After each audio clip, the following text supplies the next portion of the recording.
kada igualan manera el aura mga kandidato para man kampanya para pwede alkansa kung mga botante ipresenta di ila persona como un kandidato.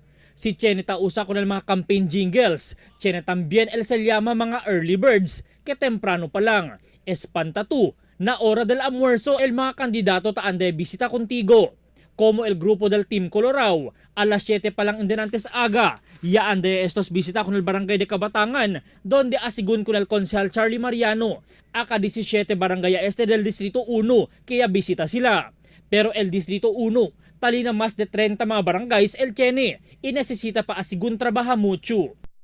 I think we're expecting to get a complete sweep of the council as much as possible, 8-0.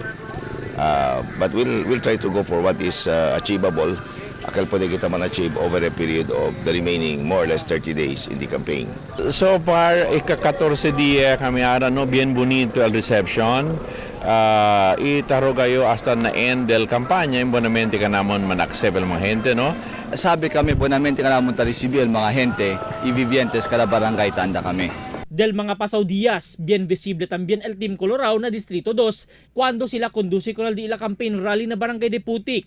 Asigun con el Congresista Celso Lobregat, que líder del grupo, el etaman kampanya, llevando hindi lang su nombre, sino el todo el nombre del di la candidato, y el itira, que no hay quien dejaw na di la grupo. Tiene ya lang 28 días antes el día de la elección, pero mas nakalienta pa el asunto politikal na syudad de Zamboanga. Por causa con el tamanggeriyahan kulpa, el kada igualan kandidato. Albert Luna, Dateline Zamboanga.